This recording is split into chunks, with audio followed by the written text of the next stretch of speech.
In early January of 2014, Colin Barnett and Fisheries Minister Troy Buswell implemented a policy to attempt to diminish the number of fatal shark attacks on West Australian beaches.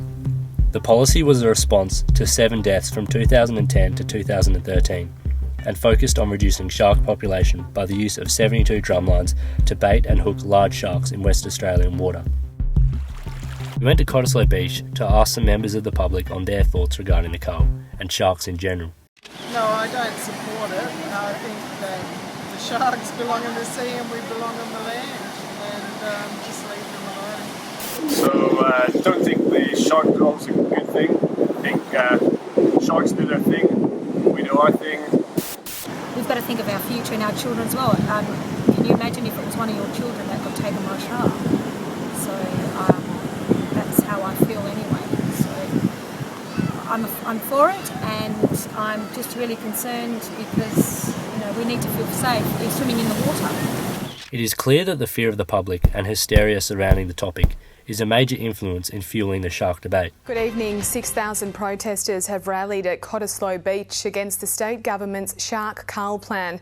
It was part of a national day of action as thousands more across the country demonstrated against a policy that activists say is damaging Australia's reputation.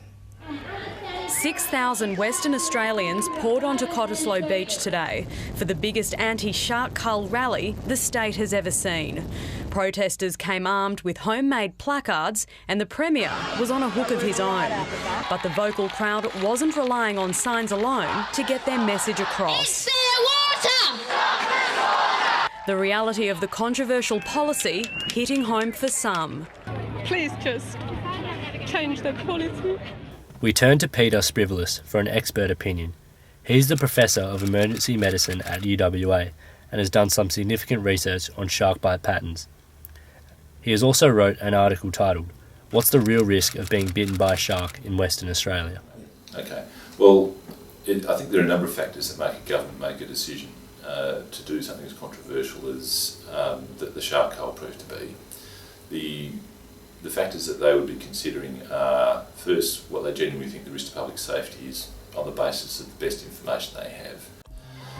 If I was in Colin Barnett's shoes, and I wouldn't envy being in his shoes, for something that's such a divisive issue, I think it's very important to be seen to bring the range of views around the topic together in a public and transparent way, and for that debate to be conducted in public so that a rational policy emerges from the achievement of consensus rather than people standing on one side saying yes, do it, and other people on the other side saying no, and not engaging with each other and trying to, and failing to understand each other's viewpoints. I mean, when I did my paper, I wanted to put the risk of shark attack in perspective with another kind of risk people thought they understood, which in the case of my paper is cycling, but driving would be just as useful.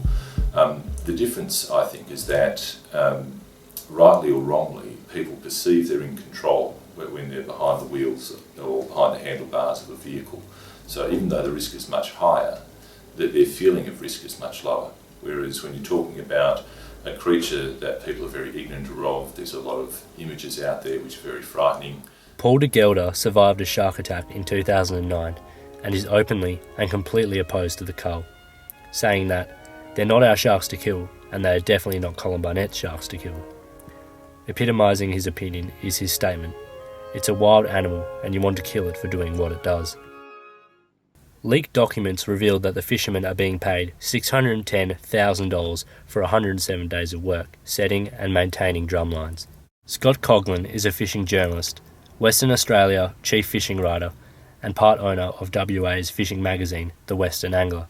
Let me start off by saying that I'm not for the shark cull. I tend to believe that it's a colossal waste of money that could be better spent on other things. It's a little result, and most people enter the water fully aware of the risks they take. Scott knows just how deadly these creatures are. His good friend Brian Guest was killed by a great white several years ago.